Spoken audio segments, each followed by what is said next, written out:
आज सकाळ 8टारे आमर ह्यूमन सागर आसथिले मते देखा हले तांकर मन कथा से मते कहले ना जो माने कहउछंती जे ह्यूमन सागर भूत हेक आसिले इत्यादि इत्यादि आसिले से मानन को चैलेंज करूची आपण माने याको शास्त्र अनुसार प्रूव करंतु कारण हिंदू तमाम शास्त्र मानन कहउची मनुष्य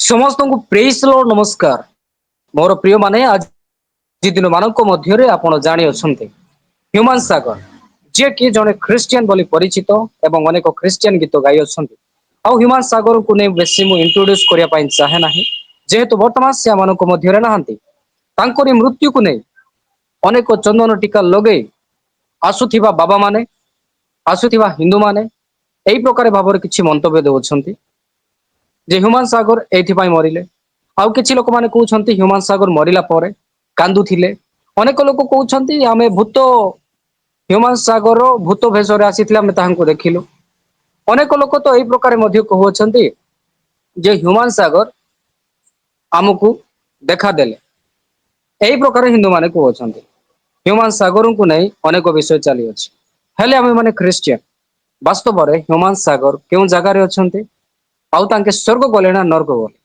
आज ए वीडियो रे आमे माने जानिया को पाइबा अमानको मध्य रे सीआरटी ओडिया भाई जे कि आम गणमाध्यम यूट्यूब रे सीआरटी ओडिया भाव परिचित जहांकर वीडियो आपण देखुथिबे क्यों बा आपण ताहांकर चैनल सीआरटी ओडिया भाव सर्च कले आपण पाई परिबे तांके आम मानक मध्य रे ह्यूमन सागर को नै आज परमेश्वरंकर वाक्य अनुसार एवं ख्रिस्टियन फेथ कोन आउ से माने कोन विश्वास करंती मनुष्य मरिला परे ताहाको से डिफाइन करिवे तो एई प्रकार भाव आज ह्यूमन सागर को मृत्यु को नै पॉलिटिक्स करिबा और मिथ्या भाव रे प्रेजेंटेशन देबा ता संपूर्ण भूल अटे हमर ख्रिस्टियन रो मध्य किछि रूल अछि आ ख्रिस्टियन माने मध्य विश्वास करंती ता वास्तव सत्य कोन अटे ह्यूमन सागर वर्तमान केउठारे अछंती तार स्पष्ट जवाब जानिया पाए आसंतु आमानक मध्य रे सीआरटी ओडिया भाई अछंती आमे ताहांको प्रभु यीशु को नाम रे स्वागत करूछु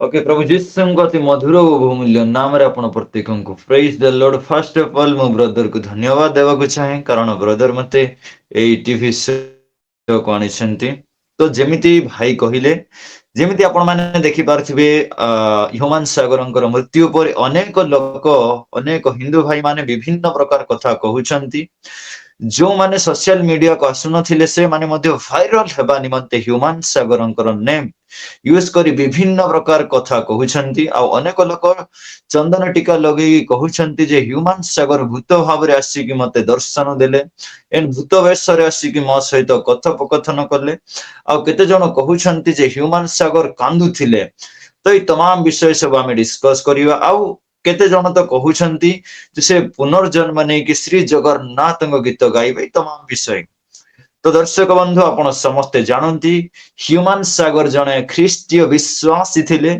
से जीसस को विश्वास करुथिले से बाइबल को विश्वास करुथिले तो सेई आधार रे आमे देखिबा तो दर्शक बंधु आपण समस्ते जानि पारिथिबे जे ह्यूमन सागर बहुत मात्रा रे ख्रिस्टियन गीत गाइछंती तांकर जेते के भी ख्रिस्टियन गीत से गाइछंती समस्त ख्रिस्टियन गीत वायरल अटे से समस्त ख्रिस्टियन गीत आपण बहुत थर शुणिथिबे तो दर्शक बंधु मु आपण समस्त कहबा को चाहे बाइबल कोन कुहे गोटे मनुष्य मृत्यु हैला परे तो सेई विषय हम आज देखिबा ह्यूमन सागर कोउठी थिबे कारण आमे समस्ते जानिसु जे ह्यूमन सागर गोटे सिंगर थिले से अनेक प्रकार गीत गाइछंती हिंदी गीत गाइछंती ख्रिस्टियन गीत एंड ओडिया ख्रिस्टियन गीत मध्ये गाइछंती एंड अनेक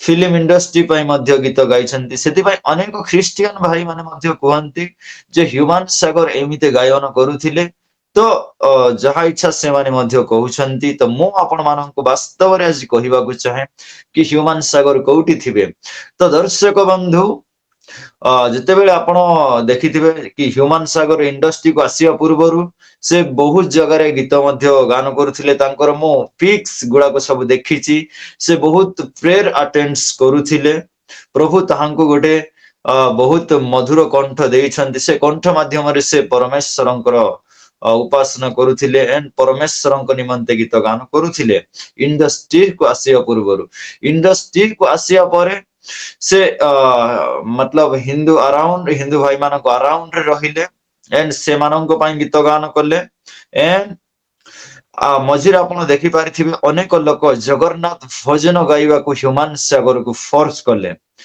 जहा फल ह्यूमान सागर से जगन्नाथ गीत गाइबाकू मध्य से सॉरी जगन्नाथ गीत गाइले जेहेतु तांको ऊपर दबाव थिला जे अनेक लोक कहूथिले जे ह्यूमान सागर आपण जदी जगन्नाथंकर गीत गाइबेनी ताहेले आपणको किछि गीत गाइबाकू दिया जीवनी तो ई तमाम विषय रे प्रेस रे आसी कि ह्यूमान सागर जगन्नाथ भजन गाइले तो आमे देखि पारथिया तांकर भाईंकर मध्य मृत्यु होइथिला तांकर बापांकर मध्य मृत्यु होइथिला से विषय नै कि ह्यूमान सागर डिप्रेशन रे थिले एंड ता सहित सहित तांकर स्त्री श्रिया मिश्रा मध्य तांको लेफ्ट कर देइथिले से मानसिक निर्यातना दउथिले ता फल रे ह्यूमान सागर अनेक डिप्रेशन रे थिले डिप्रेशन रे थिला परे तांकर शरीर सब डैमेज हे गला एंड से केते दिन हॉस्पिटल रे रहिले तो दर्शक बंधु एथिरे आपण ध्यान दियंतु ह्यूमान सागर जेतिक दिन हॉस्पिटल रे रहिले से निहाती परमेश्वर को डाकी थिबे निहाती परमेश्वर को से स्मरण करिथिबे कारण आमे समस्त जानिछु जो समय मनुष्य किछि करि पारेनी किछि मनुष्यर आशा न थाए से समय गोटे ही रास्ता देखा जाए से ही रास्ता परमेश्वरंकर रास्ता से समय ह्यूमान सागर निहाती डाकी थिबे निहात मु विश्वास करे पर्सनल ह्यूमान सागर रिपेंट्स करिथिबे रिपेंट करिथिबे परमेश्वरंक निकट रे निजर समस्त पाप को से परमेश्वरंक आगरे खल्ली की कहिथिबे कारण वाक्य रे लेखा अछि जे परमेश्वर क्रोध रे धीर ओ दया रे अत्यंत विगलित हेबा परमेश्वर आपण एई विषय को पाई परिबे गीत संहिता 86 रे 15 लेखा जाय मात्र हे प्रभु तुमे स्नेहशील ओ कृपावान परमेश्वर क्रोध रे धीर पुणी दया और सत्यता रे परिपूर्ण एंड गीत संहिता 103:8 लेखा अछि सदा प्रभु स्नेहशील कृपामय क्रोध रे धीर और अत्यंत दयालु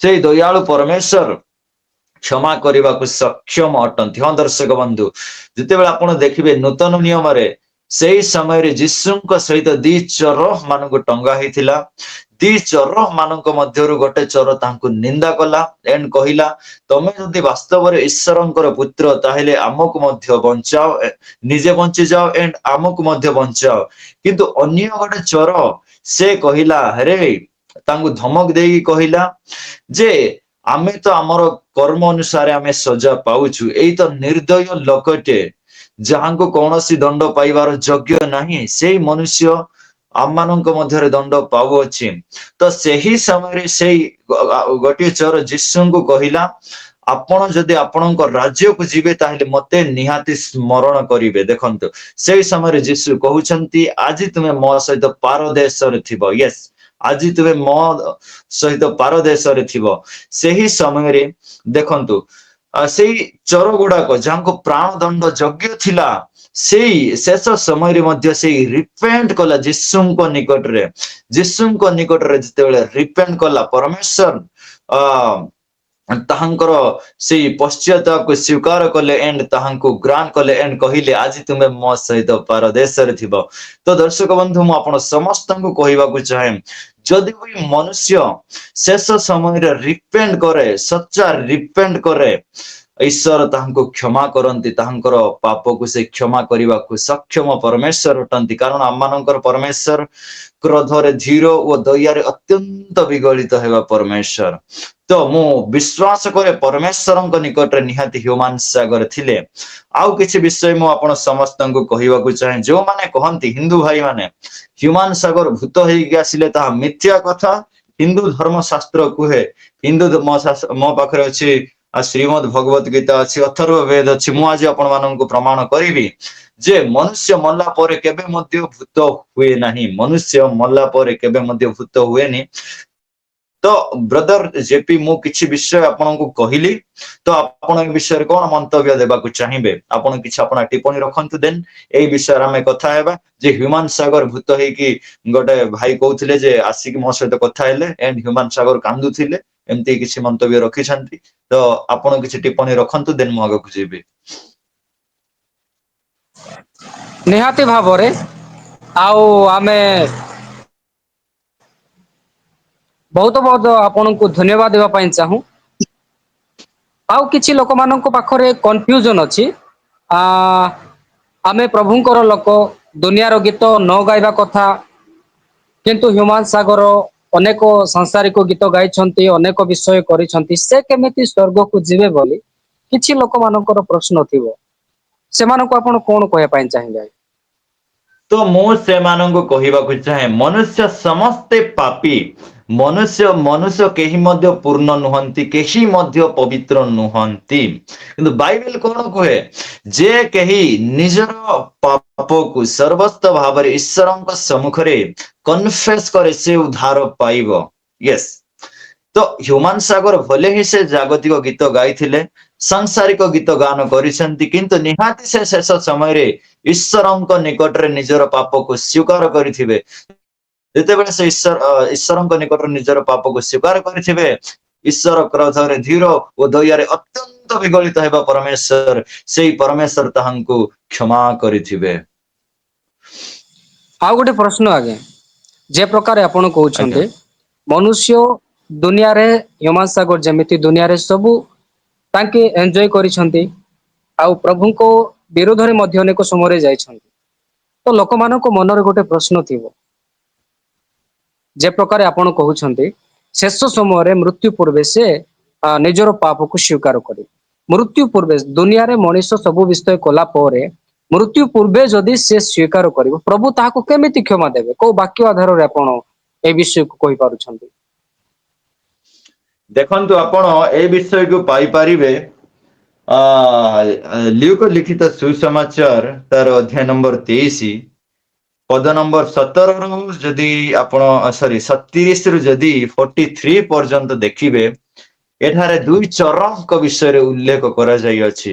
ସେଇ ଦୁଇ ଚର ନିଜ ଜୀବନରେ ଚୋରି କରିଥିଲେ, ନିଜ ଜୀବନରେ ଅନେକ ଏପରି କିଛି କାର୍ଯ୍ୟ କରିଥିଲେ, ଯାହାଙ୍କର ଫଳ ସ୍ୱରୂପ ଥିଲା ପ୍ରାଣଦଣ୍ଡ। ଯାହାଙ୍କର ଫଳ ସ୍ୱରୂପ ଥିଲା ପ୍ରାଣଦଣ୍ଡ। ପ୍ରାଣଦଣ୍ଡ ଅର୍ଥାତ୍ ଶେଷ ସମୟରେ ମଧ୍ୟ ସେ କନଫେସ୍ କରିଛନ୍ତି ଜିସସ୍ ଖ୍ରାଇଷ୍ଟଙ୍କ ନିକଟରେ।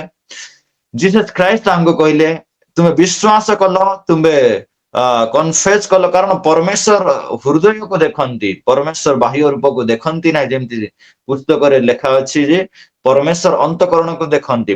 ତ ପରମେଶ୍ୱର ତାହାଙ୍କୁ କ୍ଷମା କଲେ। ଏଇ ବାକ୍ୟ ଆଧାରରେ ଯଦି ଆମେ ଦେଖିବା, ନିହାତି ହ୍ୟୁମାନ ଭାଇ ଯଦି ପରମେଶ୍ୱରଙ୍କ ନିକଟରେ ଲାଷ୍ଟ ଷ୍ଟେଜରେ ମଧ୍ୟ ସେ କ୍ଷମା ପ୍ରାର୍ଥନା କରିଥିବେ, ନିହାତି ମୁଁ ବିଲିଭ କରୁଛି ସେ ଈଶ୍ୱରଙ୍କ ସହିତ ଥିବେ। କାରଣ ବାକ୍ୟରେ ଲେଖା ଅଛି, ପ୍ରଭୁ ଇକ୍ଲେସିଆସ୍ ଚାପ୍ଟର ନମ୍ବର 12 ବର୍ଷ ନମ୍ବର 7ରେ କୁହାଯାଏ, ମୃତ୍ତିକାରେ ଆମର ଶରୀର ଲୀନ ହବ, କିନ୍ତୁ ଆତ୍ମାଦାତାଙ୍କ ନିକଟକୁ ଆତ୍ମା ଚାଲିଯିବ। ଆତ୍ମାଦାତାଙ୍କ ନିକଟକୁ ଆତ୍ମା ଚାଲିଯିବ।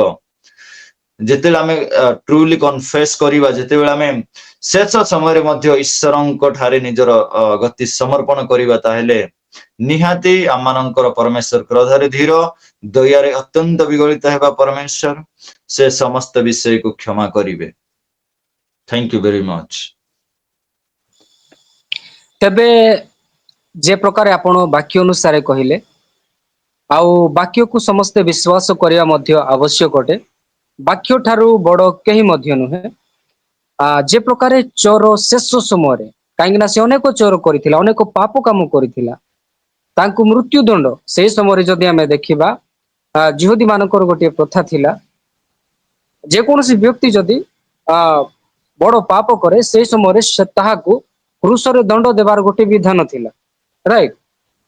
ତ ସେହି ସମୟରେ ସେମାନଙ୍କୁ ମୃତ୍ୟୁର ଦଣ୍ଡ ଦିଆଯାଉଥିଲା। ଆଉ ମୃତ୍ୟୁର ଦଣ୍ଡ ପାଇବାର ଯୋଗ୍ୟ ଥିଲେ, କିନ୍ତୁ ସେହି ସମୟରେ ସୁଦ୍ଧା ସେହି ଚୋର, 2 ଜଣ ଚୋର ମାନଙ୍କ ମଧ୍ୟରୁ ଜଣେ ଚୋର ସ୍ୱୀକାର କରୁଛି, ଆମେ ନିଜ ପାପ ପାଇଁ ମରୁଅଛୁ ବୋଲି। ସେ ନିଜର ପାପକୁ ବୁଝି ସାରିଥିଲା, ଆଉ ଯୀଶୁଙ୍କୁ ମଧ୍ୟ ସେ କ୍ଷମା ମାଗୁଅଛି। ଆଉ ସେ ସମୟରେ ଯୀଶୁ ତାକୁ କ୍ଷମା ମଧ୍ୟ ଦଉଛନ୍ତି, ଆଉ ତାକୁ ସ୍ୱର୍ଗ ରାଜ୍ୟ ମଧ୍ୟ ନେଉଛନ୍ତି, ରାଇଟ, ପାରାଡାଇସ୍ କୁ ନେଉଛନ୍ତି। ୟେସ୍ ତ ୟେସ୍ ଏହି ପ୍ରକାର ଭାବରେ ହ୍ୟୁମାନ ସାଗର ଯେ ପ୍ରକାର ଆପଣ କହୁଛନ୍ତି, ବାରମ୍ବାର ଗୋଟେ କଥା ରିପିଟ୍ କରିଛନ୍ତି, ହୋଇପାରେ ହ୍ୟୁମାନ ସାଗର ତାଙ୍କ ଜୀବନରେ ଅନେକ ବ୍ୟକ୍ତିଗତ ପରମେଶ୍ୱରଙ୍କ ଠାରୁ ଦୂରେଇ ଯାଇ ଅଛନ୍ତି। କିନ୍ତୁ ଶେଷ ମୁହୂର୍ତ୍ତରେ ନିଶ୍ଚିନ୍ତ ତାହାଙ୍କ ପାଖରେ ସମୟ ଥିଲା, ତାଙ୍କ ପାଖରେ ଭେଣ୍ଟିଲେଟର ଲଗା ଯାଇଥିଲା, ଆଉ ନିଶ୍ଚିନ୍ତ ଭାବରେ ତାଙ୍କେ ଅନେକ ସମୟ ରହିଛନ୍ତି ମେଡିକାଲରେ। ଆଉ ନିଶ୍ଚିନ୍ତ ଭାବରେ ସେ ନିଜର ପାପକୁ ପ୍ରଭୁ ଯୀଶୁଙ୍କ ଠାରେ ସ୍ୱୀକାର କରିଥିବେ, ଯେହେତୁ ସେ ଜନ୍ମରୁ ଛୋଟ ସମୟରୁ ହିଁ ସେ ଚର୍ଚ୍ଚ ଯାଇ ଆସିଛନ୍ତି, ଯୀଶୁଙ୍କୁ ବିଶ୍ୱାସ କରିଛନ୍ତି, ଯୀଶୁଙ୍କ ଗୀତ ଗାଇଛନ୍ତି। ତ ସେହି ଅନୁସାରେ ନିଶ୍ଚିନ୍ତ ଭାବରେ ହ୍ୟୁମାନ ସାଗର ପ୍ରଭୁଙ୍କ ପାଖକୁ ଯାଇ ଅଛନ୍ତି ବୋଲି ଆମେ ଆଶା କରିପାରିବା ଆଉ ବିଶ୍ୱାସ କରିପାରିବା। ଏହା ବାଇବଳର ବାକ୍ୟ ଆଧାରିତ ଆପଣ କହିଲେ। କିନ୍ତୁ ଆଜି ଯେଉଁ ଲୋକମାନେ ହ୍ୟୁମାନ ସାଗର ଭୂତ ହେଲେ, ହ୍ୟୁମାନ ସାଗର ଏଟା ହେଲେ, ହ୍ୟୁମାନ ସାଗରକୁ ଆମେ ଦେଖିଲୁ, ସେମାନଙ୍କୁ ଆପଣ କଣ କହିବେ? ତ ସେଇମାନଙ୍କୁ ମୁଁ କହିବାକୁ ଚାହେଁ, ସେମାନେ ମିଥ୍ୟା କଥା କହୁଛନ୍ତି, ସେମାନେ ଶାସ୍ତ୍ର ଜାଣିନାହାନ୍ତି। ଯଦିଓ ବି ସେମାନେ ହିନ୍ଦୁ, ସେମାନେ ସେମାନଙ୍କ ପୁସ୍ତକ ଠାରୁ ଦୂରରେ ଅଛନ୍ତି। ସେମାନେ ସେମାନଙ୍କ ପୁସ୍ତକ ଠାରୁ ଦୂରରେ ଅଛନ୍ତି। ସେମାନେ କୌଣସି ଶାସ୍ତ୍ର ପାଠ କରିନାହାନ୍ତି, ସେମାନେ କୌଣସି ଶାସ୍ତ୍ରକୁ ଜାଣିନାହାନ୍ତି। ମୁଁ ତ ଅନେକ ରେଫରେନ୍ସ ଦେଇପାରେ, ଅନେକ ରେଫରେନ୍ସ ଆଜି ମୁଁ ଏଇ ଭିଡିଓ ମାଧ୍ୟମରେ ମୁଖ୍ୟ ପୁସ୍ତକ ଭଗବତ ଗୀତା ଏଣ୍ଡ ଅଥର୍ବ ବେଦରୁ କିଛି ରେଫରେନ୍ସ ଆପଣ ମାନଙ୍କ ସମ୍ମୁଖରେ ରଖିବାକୁ ଚାହେଁ। ଯଦି ବି ଗୋଟେ ହିନ୍ଦୁ ବ୍ୟକ୍ତି ମରିଯାଆନ୍ତି, ଯଦି ବି ଗୋଟେ ହିନ୍ଦୁ ବ୍ୟକ୍ତିଙ୍କର ଦେହାନ୍ତ ହେଇଯାଏ, ଦେହାନ୍ତ ହେଲା ପରେ ତାହା କଣ ହୁଏ ମୁଁ ଆପଣମାନଙ୍କ ସମ୍ମୁଖରେ ରଖିବାକୁ ଚାହେଁ। ଏ ବିଷୟରେ ଉଲ୍ଲେଖ କରାଯାଇଅଛି ଶ୍ରୀମଦ୍ ଭଗବତ ଗୀତା। ମୋ ପାଖରେ ଅଛି, ଆପଣ ଦେଖିପାରୁଥିବେ, Gita Press Gorakhpur, chapter number 2 ଶ୍ଲୋକ ନମ୍ବର 22 ରେ ଲେଖାଯାଏ, ଯେପରି ବ୍ୟକ୍ତି ପୁରାତନ ପୋଷାକ ପରିତ୍ୟାଗ କରି ନୂତନ ପୋଷାକ ପରିଧାନ କରେ, ଠିକ ସେହିପରି ଆତ୍ମା ପୁରାତନ ଅଦରକାରୀ ଶରୀରକୁ ପରିତ୍ୟାଗ କରି ନୂତନ ଶରୀର ଗ୍ରହଣ କରେ। ଏଇଠି ଭଗବତ ଗୀତା କୁହେ, ଯୋଉପରି ମନୁଷ୍ୟ ପୁରାତନ ପୋଷାକ ପରିତ୍ୟାଗ କରି ନୂତନ ପୋଷାକ ଧାରଣ କରେ, ଗୋଟେ ହିନ୍ଦୁ ସ୍କ୍ରିପଚର ଆମମାନଙ୍କୁ କୁହେ ଯେ ଗୋଟିଏ ମନୁଷ୍ୟ ମଲା ପରେ ସେ ନୂତନ ଶରୀରକୁ ଧାରଣ କରେ। ଯେପରି ମନୁଷ୍ୟ ପୁରାତନ ଶରୀରକୁ ଫୋପାଡ଼ି ଦେଇ ନୂତନ ଶରୀରକୁ ଧାରଣ କରେ, ନୂତନ ପୋଷାକ ଧାରଣ କରେ, ଠିକ ସେହିପରି ମନୁଷ୍ୟ ପୁରାତନ ବଡିକୁ ଠାରୁ ଦୂରେଇ ମତଲବ ଆଉଟ ହେଇ ନୂତନ ଶରୀର ଧାରଣ କରେ, ନା କି ସେ ଭୂତ ହେଇଯାଏ। ଆଉ ଗୋଟେ ରେଫରେନ୍ସ ମୁଁ ଆପଣମାନଙ୍କ ସମ୍ମୁଖରେ ରଖିବାକୁ ଚାହେଁ, ଭଗବତ ଗୀତା ଚାପ୍ଟର 8 verse 6, ଏଠାରେ ମଧ୍ୟ ଏହିପରି ଭାବରେ ଲେଖା ଅଛି, ଏ ଶରୀର ତ୍ୟାଗ କଲା ବେଳେ ଯେଉଁ ବ୍ୟକ୍ତି ଭାବ ମନରେ ପୋଷଣ କରେ, ସେ ନିଶ୍ଚିତ ରୂପେ ସେଇ ଭାବ ହିଁ ପ୍ରାପ୍ତ ହୁଏ। ଏଠାରେ ଭଗବତ ଗୀତା କୁହେ, ଯୋଉ ମନୁଷ୍ୟ ନିଜର ଶରୀର ତ୍ୟାଗ କଲା ବେଳେ, ଅର୍ଥାତ୍ ଯୋଉ ମନୁଷ୍ୟ ନିଜର ମରଣ ସମୟ ଉପସ୍ଥିତ ବେଳେ ସେ ଯୋଉ ମତଲବ ମନୋବାଞ୍ଛା କରେ, ସେ ସେହି ରୂପରେ ଜନ୍ମ ଗ୍ରହଣ କରେ। ଅର୍ଥାତ୍ ସେ ଯଦି କୁକୁର ହେବା ପାଇଁ ଇଚ୍ଛା କରିବ, ସେ କୁକୁର ହେଇକି ଜନ୍ମ ଗ୍ରହଣ କରିବ। ଯଦି ସେ ପଶୁ କୌଣସି ପଶୁ ମାନଙ୍କ ମଧ୍ୟରେ ଜନ୍ମ ଗ୍ରହଣ କରିବାକୁ ଚାହିଁବ, ତାହେଲେ ସେ ସେଇଟା ହେଇପାରିବ। ଏଇ ତମାମ ହିନ୍ଦୁ ଭର୍ସେସ ତମାମ ଭଗବତ ଗୀତାର ଭର୍ସେସ ମାନଙ୍କୁ କୁହେ ଯେ ମନୁଷ୍ୟ ଯେତେବେଳେ ମରିଯାଆନ୍ତି ସେ ଭୂତ ହୁଅନ୍ତି ନାହିଁ, ସେ ଅନ୍ୟ ଏକ ବଡି ଧାରଣ କରନ୍ତି, ଅନ୍ୟ ଏକ ଜନିରେ ସେ ଜନ୍ମ ହୁଅନ୍ତି। ଆଉ ଗୋଟେ ଭର୍ସେସ ମୁଁ ରଖିବାକୁ ଚାହେଁ, ଭଗବତ ଗୀତା ଅଧ୍ୟାୟ ନମ୍ବର 13 ତାର ଶ୍ଲୋକ ନମ୍ବର 22 ରେ ଲେଖା ଅଛି, ଏହି ପ୍ରକାର ଜୀବ ପ୍ରକୃତିର ତ୍ରିଗୁଣ ଉପଭୋଗ କରି ଭୂତ ପ୍ରକୃତିରେ ଜୀବନ ଯାପନ କରେ। ଭୂତ ପ୍ରକୃତିରେ ସଂସ୍ପର୍ଶରେ ଆସୁଥିବା ଯୋଗୁଁ ଏପରି ହୁଏ, ତେଣୁ ସେ ଭଲ ମନ୍ଦ ବିଭିନ୍ନ ଜୀବ ଜନିରେ ପ୍ରାପ୍ତ ହୁଏ। ଏଠାରେ ଭଗବତ ଗୀତା ମାନଙ୍କୁ କହୁଛି ଯେ ମନୁଷ୍ୟ ମଲା ପରେ ସେ ଭୂତ ହୁଏ ନାହିଁ। ମନୁଷ୍ୟ ମଲା ପରେ ସେମାନେ ବିଭିନ୍ନ ପ୍ରକାର ଜୀବ ହେଇକି ଜନ୍ମ ଗ୍ରହଣ କରନ୍ତି, ବା ବିଭିନ୍ନ ପ୍ରକାର ସେ ଜର୍ଣ୍ଣିରେ ସେମାନେ ପ୍ରବେଶ ହେଇ ଜନ୍ମ ଗ୍ରହଣ କରନ୍ତି, ଭୂତ ହୁଅନ୍ତି ନାହିଁ। ଯୋଉମାନେ କହୁଛନ୍ତି ଯେ ହ୍ୟୁମାନ ସାଗର ଭୂତ ହେଇକି ଆସିଲେ ଇତ୍ୟାଦି ଇତ୍ୟାଦି ଆସିଲେ, ସେମାନଙ୍କୁ ମୁଁ ଚ୍ୟାଲେଞ୍ଜ କରୁଛି, ଆପଣ ମାନେ ଏହାକୁ ଶାସ୍ତ୍ର ଅନୁସାରେ ପ୍ରୁଭ କରନ୍ତୁ। କାରଣ ହିନ୍ଦୁ ତମାମ ଶାସ୍ତ୍ର ମାନଙ୍କୁ କହୁଛି ମନୁଷ୍ୟ ମଲା ପରେ ଭୂତ ହୁଏ ନାହିଁ, ସେ କୋଉଠି ନା କୋଉଠି ଜନ୍ମ ଗ୍ରହଣ କରେ। Thank you very much brother. ହେଲେ ଆମେ ମାନେ ଦେଖିବାକୁ ପାଉଅଛୁ, ଦର୍ଶକ ମାନଙ୍କୁ ମୁଁ କହିବା ପାଇଁ ଚାହିଁବି, ଆଜି ଅନେକ ଲୋକମାନେ ହିନ୍ଦୁ ଅଛନ୍ତି କିନ୍ତୁ ସେମାନେ ଭ୍ରାନ୍ତରେ ପଡିଅଛନ୍ତି। ଏହି ପ୍ରକାର ହିନ୍ଦୁ ଲୋକମାନେ ନିଜକୁ ଜ୍ଞାନୀ ପଣ୍ଡିତ ବୋଲି, ପୂଜାରୀ ବୋଲି ସେମାନେ ଅନେକଙ୍କୁ ଭ୍ରାନ୍ତ କରୁଅଛନ୍ତି। ନା ସେମାନେ ଶାସ୍ତ୍ର ଅନୁସାରେ କୌଣସି ବିଷୟ କହୁଛନ୍ତି, ନା ଶାସ୍ତ୍ର ଆଧାରିତ କୌଣସି କଥା କହୁଛନ୍ତି, ନା କୌଣସି ରେଫରେନ୍ସ ଦଉଛନ୍ତି। ଏଠାରେ ଆମେ ଦେଖିବାକୁ ପାଇଲୁ, CRT ଓଡିଆ ଭାଇ ଅତି ସୁନ୍ଦର ଭାବରେ ଉପସ୍ଥାପନା କଲେ।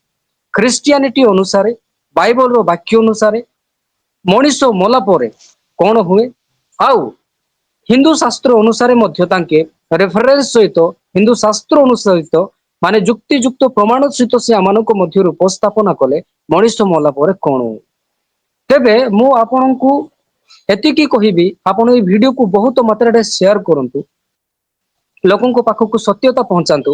ଆଉ ଯେଉଁମାନେ ହ୍ୟୁମାନ ସାଗରଙ୍କୁ ନେଇ ମିଥ୍ୟା ଗୁଜବ ସୃଷ୍ଟି କରୁଛନ୍ତି ଆଉ ତାଙ୍କର ମୃତ୍ୟୁକୁ ନେଇ ସେମାନେ ରାଜନୀତି କରୁଛନ୍ତି ଆଉ ଧର୍ମ ନାମରେ ଧନ୍ଦା ଚଲେଇଛନ୍ତି, ସେମାନଙ୍କର ଧନ୍ଦା ବନ୍ଦ ହେଇଯିବ ଏଇ ଭିଡିଓ ଦେଖିଲା ପରେ। ତ ମୁଁ ଚାହେଁ ଆପଣ ଏଇ ଭିଡିଓକୁ ସେୟାର କରିବେ। ଆଉ ଶେଷରେ ମୁଁ ଆପଣ ସମସ୍ତଙ୍କୁ ଧନ୍ୟବାଦ ଦେବି। ଆଉ ବେସିକାଲି ସ୍ପେସିଆଲି ମୁଁ CRT ଓଡିଆ ଭାଇଙ୍କୁ ବହୁତ ବହୁତ ହୃଦୟର ସହିତ ମୁଁ ଧନ୍ୟବାଦ ଦେବି। ପ୍ରଭୁ ଆପଣଙ୍କୁ ଆଶୀର୍ବାଦ କରନ୍ତୁ ଆଜ୍ଞା। ଆଉ ଏଇ ପ୍ରକାରେ ଆପଣ ଆଗକୁ ବଢନ୍ତୁ। ଧନ୍ୟବାଦ ଏହି ସୁନ୍ଦର ସୁଯୋଗ ଆଉ ଏହି ସମୟ ଦେଇଥିବା ନିମନ୍ତେ। ଆଉ ଏଇ ପ୍ରକାରେ ଭାବରେ ଆପଣ ମାନେ ଯେ ପ୍ରକାରେ JP ଓଡିଆ ଦେଖୁଛନ୍ତି, ସେମିତି ହିଁ CRT ଓଡିଆ ଚ୍ୟାନେଲକୁ ମଧ୍ୟ ଆପଣ ଦେଖନ୍ତୁ ଏବଂ ଯାଇକି ସପୋର୍ଟ କରନ୍ତୁ। ଥ୍ୟାଙ୍କ ୟୁ CRT ଓଡିଆ ଭାଇ। ଆଉ ଦେଖୁଥିବା ପ୍ରତ୍ୟେକ ଦର୍ଶକଙ୍କୁ ସମସ୍ତଙ୍କୁ ଥ୍ୟାଙ୍କ ୟୁ, ଧନ୍ୟବାଦ। ପ୍ରଭୁ ଆପଣ ସମସ୍ତଙ୍କୁ ଆଶୀର୍ବାଦ କରନ୍ତୁ। ଗଡ୍ ବ୍ଲେସ ୟୁ ଅଲ୍।